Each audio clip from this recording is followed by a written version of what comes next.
project, nonfungible.com, and it's me. So, what are non-fungible tokens? Just who knows already what are non-fungible tokens? Just raise your hand, please. Just a little bit. Okay, thank you. So, those non-fungible tokens are a new kind of assets on the blockchain. They are mainly on the Ethereum blockchain, but not only. Those tokens are non-fungible. It means that they are unique, irreplaceable, and non-interchangeable. To give you concrete examples, fiat is fungible. You can switch a coin with another coin. Okay. Bertrand and me, we are not fungible because we have different characteristics, we have different names, age, things like that. So, if you can't replace one by another. It's the same for art, it's the same for nows. Those characteristics made him unique. Okay? I'll give you some real examples right after. So, I think you already know those different category of token, the cryptocurrencies, the security tokens, the utility tokens, and this is the last one. I think that there is going to be new categories of token in the next years, but for the moment this is the whole landscape. And I'm not going to talk more about those because it's not the topic and I think you already know this. But this one is just to give you a little stats about it. The volume of non-fungible tokens doubled this year. Okay, this standard has just 1 year. Okay, and we observed that the volume doubled in just a year. So, some use cases. The most famous one is about collectibles. You may have heard about Crypto-kitties, those little kitties right there. This is one of the most famous non-fungible token projects. Each kitty is a non-fungible token. Okay, those ugly things right there are rare PPs. I'm going to talk a little more about it because it is the first non-fungible token ever. It happened on the Bitcoin blockchain. Okay, so you can have something like collectibles. Okay, you can collect it, like every token is unique. You can have a collection of them. You can think about real estate. Like I told you, every house in real life is non-fungible, definitely. In a virtual world, an house, a piece of land, can be a non-fungible token as well. There is a huge project about that, weighing something like 100 millions of non-fungible parcels. Okay. There are also use cases in gaming, like your character can be a non-fungible token, the sword, anything. But art, virtual art, can be non-fungible tokens as well. And there is a project about real-world assets on the blockchain, like IDs or diplomas. Just to give you a little history about non-fungibility. As I told you, the first one appeared in 2015 on the Bitcoin blockchain. It was more something like a POC. Okay, it was the rare PP. You can look at that. It was kind of buzz at that time. And in August 2017, William Entricken, this guy there, created the ERC 721 standard, which is the most famous standard for NFTs. Okay, most of the NFTs are based on this standard on the Ethereum blockchain. Okay, and as I told you, we are just a year after that. There is already 200 projects using this standard, like Crypto-kitties at the beginning, because I think they have changed the technology right now. CryptoPunks, maybe, you may have heard about that. In January, Decentraland, the virtual real estate project, appeared. Zero is one, in my opinion, of the most promising NFT projects, as their goal is to certify real-world assets on the blockchain as NFTs. And I know Bertrand is a great fan of Zero. I really recommend you to have a look at what they're building. Here we are. We appeared in March 2018. This guy invented the composables NFTs. The idea, just to give you an example, we talked about the house. An house can be a composable NFT. Each room can be an NFT, okay? And each room is unique. You compose it and you have your house. So the house is composed of different NFTs. And just those examples are kind of cool because it shows you that just 1 year after, you already have NFTs on the EOS blockchain and on the NEO blockchain. Okay, so it really appeared on the Bitcoin, but disappeared right after. Most of the projects are now on Ethereum, and you have some now on the EOS and NEO. So you can just see that the phenomenon is going to be massive, and it's already massive. And Ember's World is one of my favorite projects. I'm going to tell you more about that. So, let's get some real projects and real use cases about NFTs. I'm just going to, oh, what's that? So, no, don't worry. No, because it was the same thing on the previous slide. It's from Google Slide. Oh yeah, but you can read, so Yeah, that's fine. just Don't a worry. second. Oh, wow. really cool, thanks. So, I'm going to begin with Decentraland. Decentraland, globally, is based on this map. The idea is globally to build an entire world on the blockchain. It is just a 2D map, but at the end of the day, you will be able to navigate through this world in 3D with VR. Okay, and the point is that every little piece of land right there are NFTs. You can buy each piece of land, and some of them right there were sold for something like $200,000. Okay. The global market is absolutely huge. It is actually one of the most important NFT markets right now, even before Crypto-kitties. The average price of a parcel is something like $1,000. Okay, it's huge. For only one. What? For only one parcel of each worth $1,000. So what's the market cap? It's hard to say because it's really moving. I never calculated it. There is 19,000 parcels at about 1,000, so it's something like 9 million, 90 million? I have a doubt. Yep. And even that every parcel is kind of expensive, the liquidity is impressive. There is something like 30 or 40 parcels sold per day on the secondary market. Okay, and just a little thing. You may see those black zone and areas around the map. There was the first auction in December 2017, and only 3/4 of the map were sold.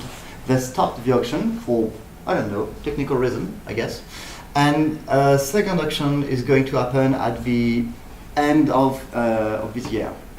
So we expect prices of those parcels to get extremely expensive.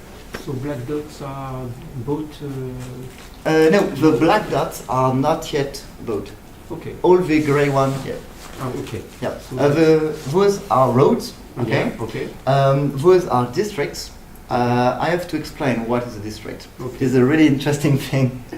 A district on this map is a project held by a number of contributors. Each of them presented a project, and some contributors say, okay, this is interesting, so I'm going to give you 1,000 mana, which is the coin of Decentraland.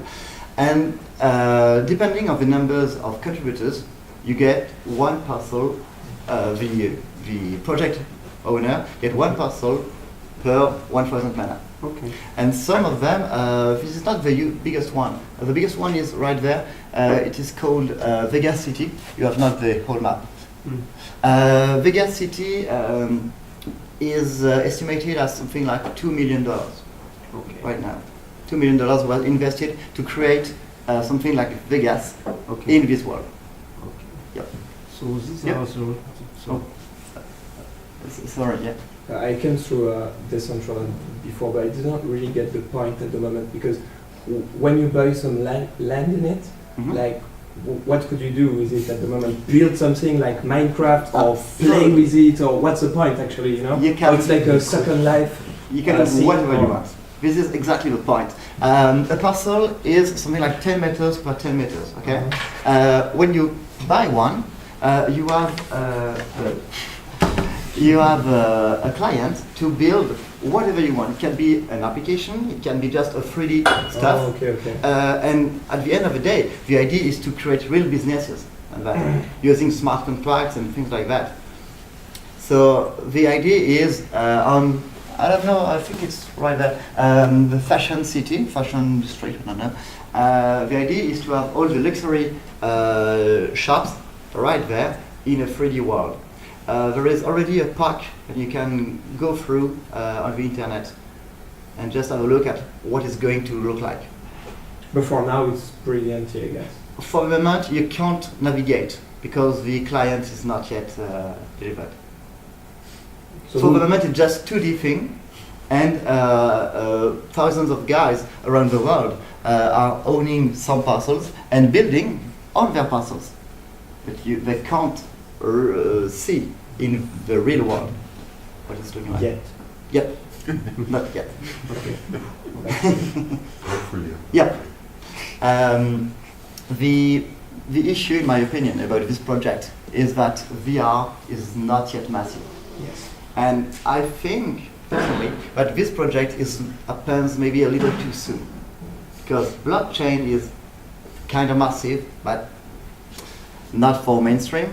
And VR is kind of expensive, yeah. So, when the client will be delivered in the beginning of 2019, I think that most of us don't have VR headset, and the mainstream is not ready to navigate with VR on a blockchain app. This is my opinion. Feel free to say. So, just to give you a little example, this is something created on Decentraland because Decentraland is making a ton of partnerships with games, with other applications. And you may have something like your Crypto-kitties or whatever the creature you are collecting in another application. You can find it in Decentraland and maybe organize battles between kitties or I don't know. And this is typically a parcel of land where someone decided to build this stuff. Is it clear about Decentraland? Yep. Okay. This is a second example. This is called Amber's World. For the moment, it is still work in progress. The application is not live, and this is an exclusive content given by the CEO himself. What is interesting in it? It is an MMORPG on the blockchain, okay? Something like World of Warcraft or things like that. This is an NFT. This is an NFT as well, and this little thing is an NFT. What is interesting is that you don't you don't need the application to give you all the stuff. You can build your own material, your own stuff on the game. If you are an artist, you can build whatever you want and propose it in the game. And if someone is interested to have a fort or I don't know the name of this thing, but if you want to have some, Avatar. No, pure. Ah, So this thing. You can propose those assets in the game. So you are no more. There is no more loot game in it. Okay, loot. Yeah, loot. loot. Loot. Yeah, loot. Yeah. What is interesting about it is not only that what is beautiful, because it is.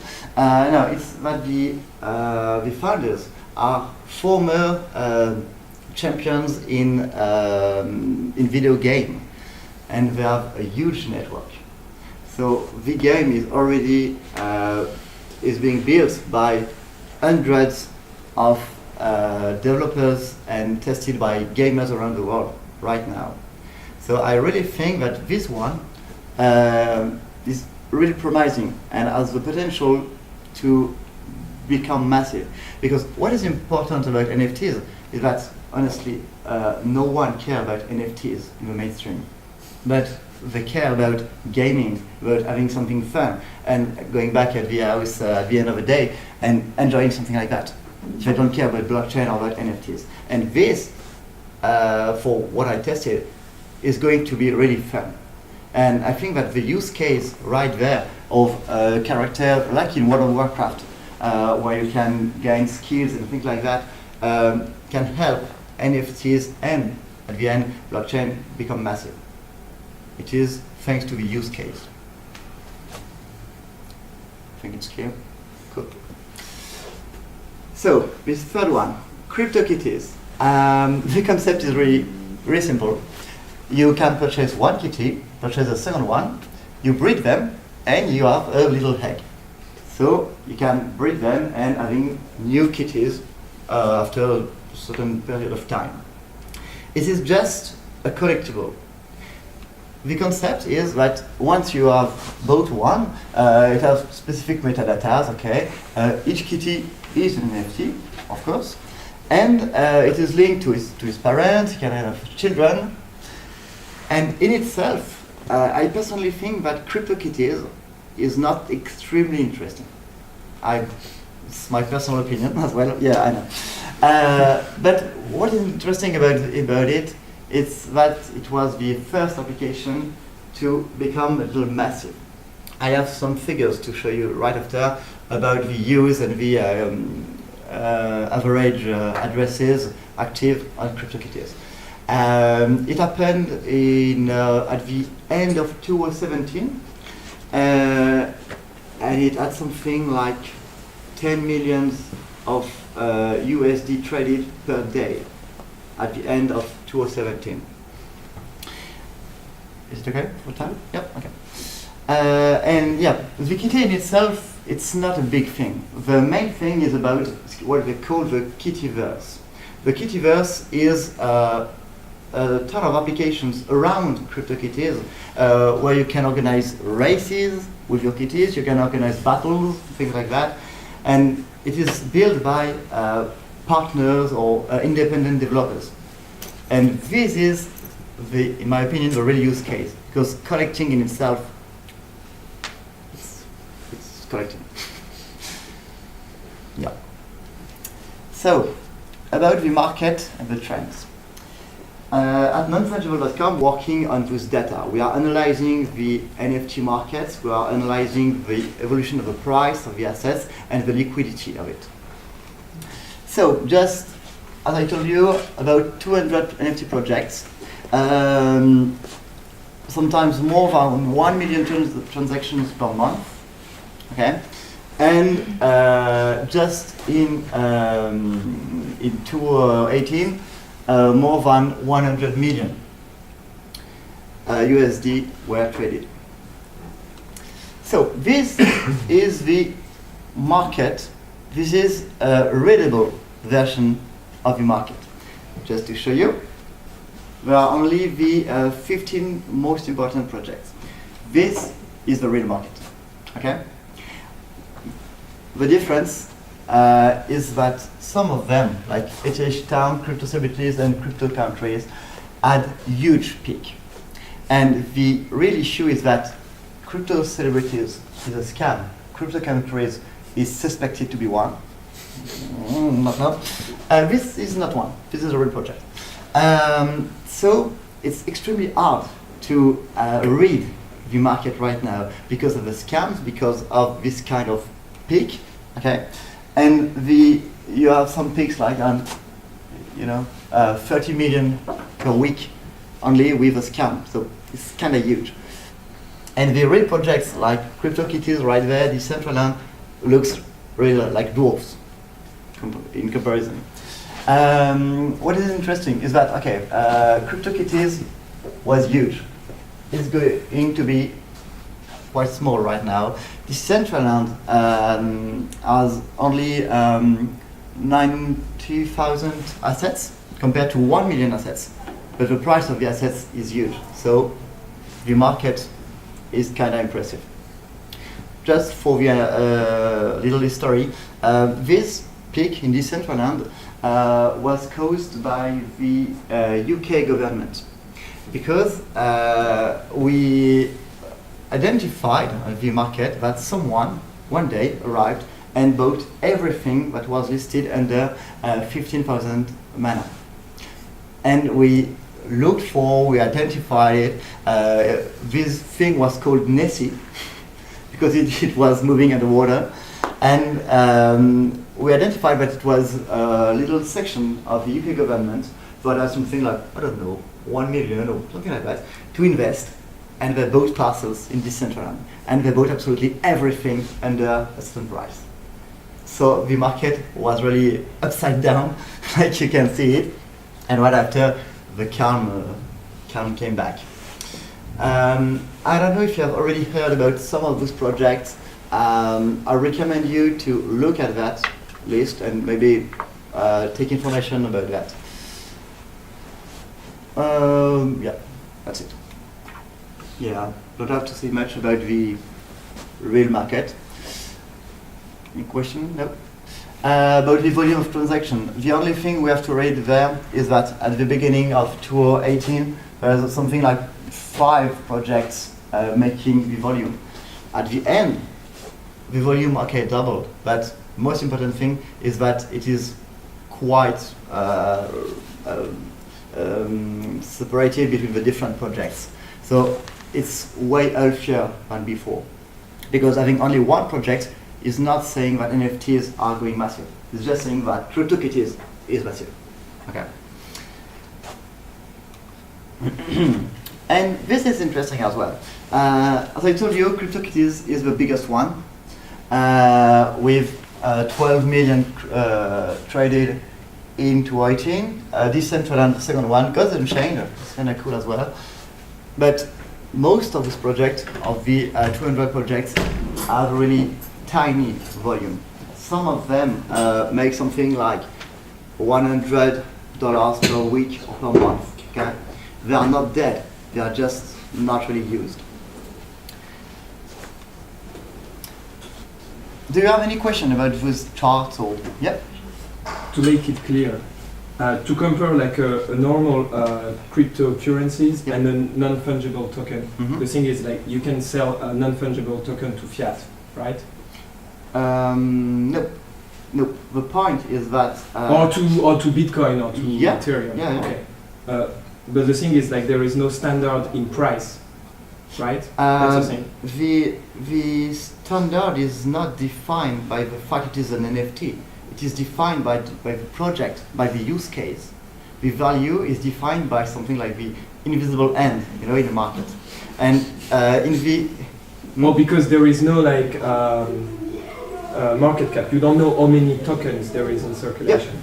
Yeah, I know it, but it's not really about the market capitalization because the NFT is not a speculative asset.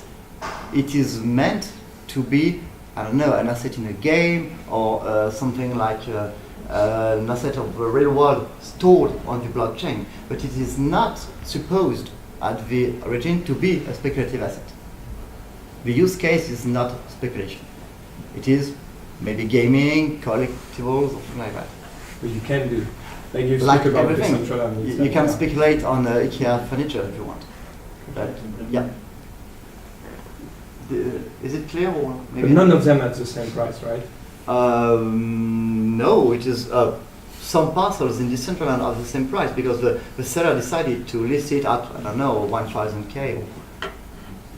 So I don't see the difference in between non-fungible, like fundamentally. I mean, the difference is that you can switch a Bitcoin with another Bitcoin. They are exactly the same. okay. Technically, they are different, Yeah. but Standard. the value is They the are same. kind of standard, yeah. Exactly.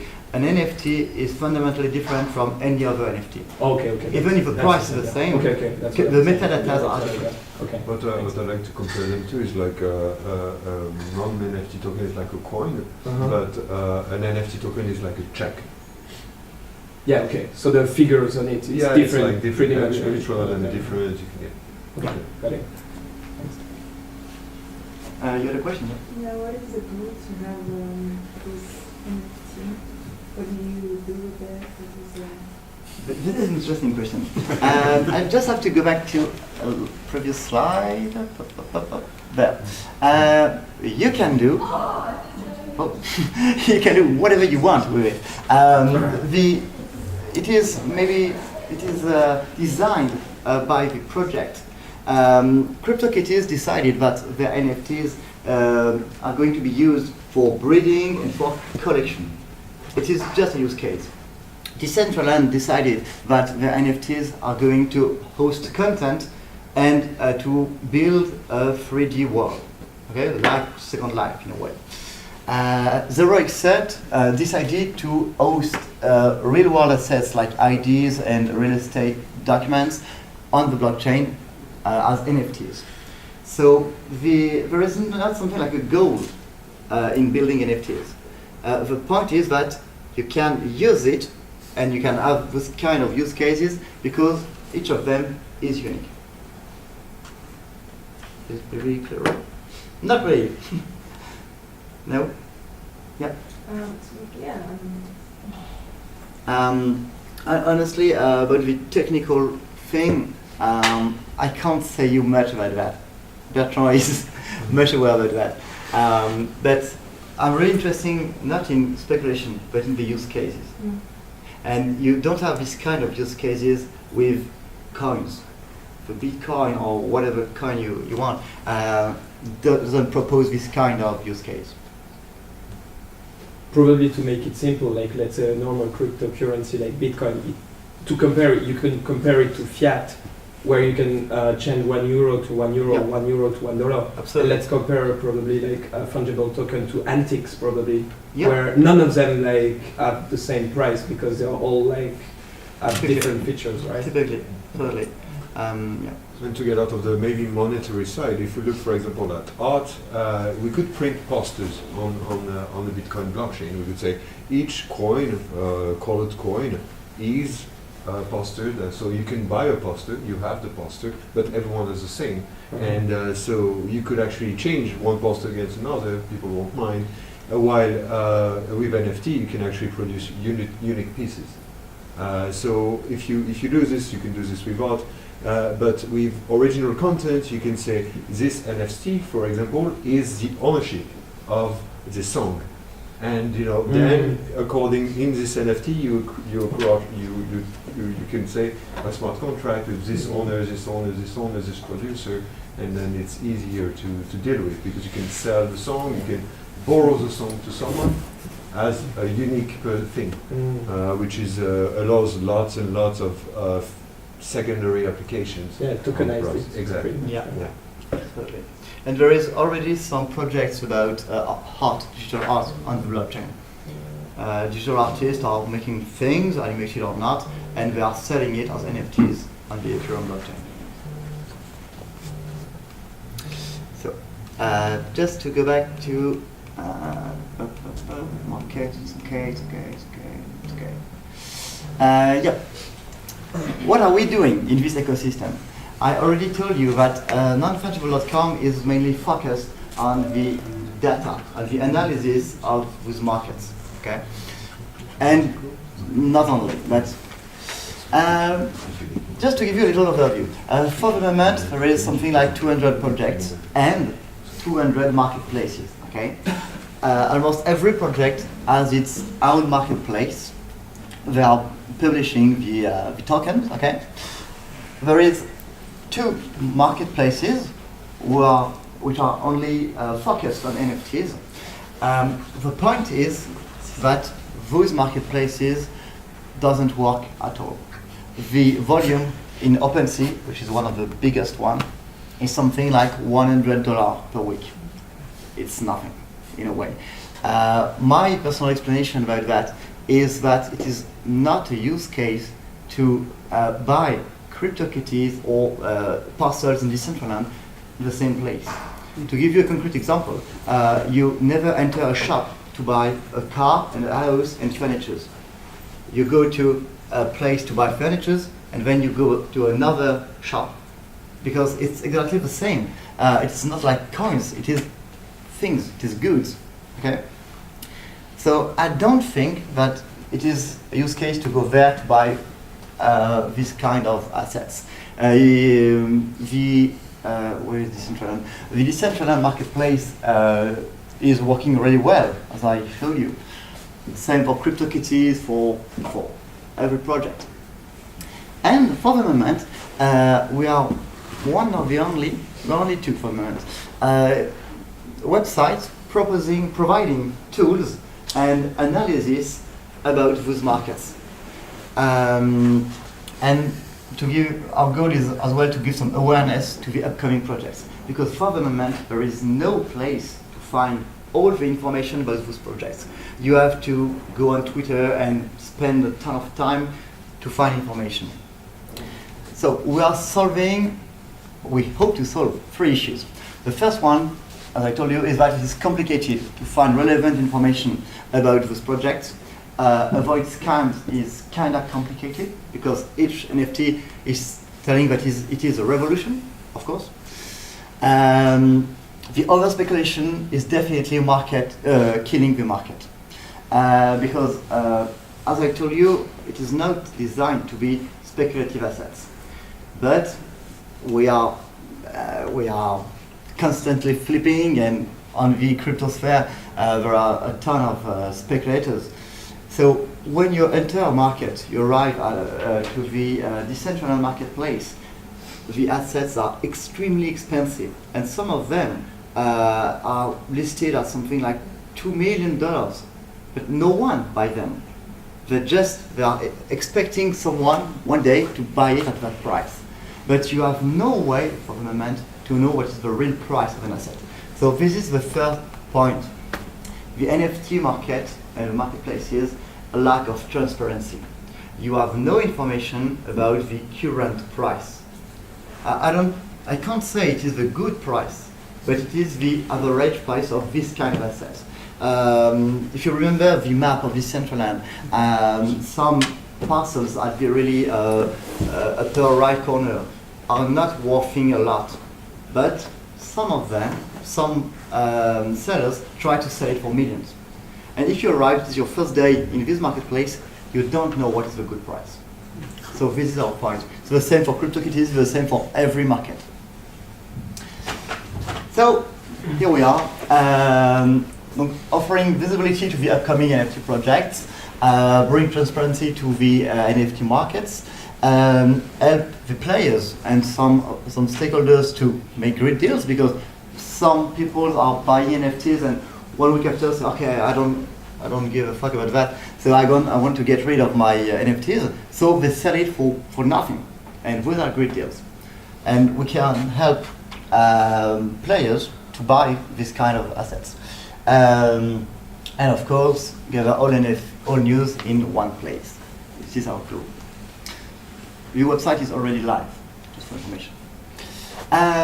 Those are some interesting Twitter accounts to follow. I recommend you Full Descent, and those ones are kind of active. This is my co-founder. And of course, at Non-fungibles. I don't know if you already follow them, but yeah, I recommend you to have a look. So, here we are. was quite fast. Feel free if you have any question.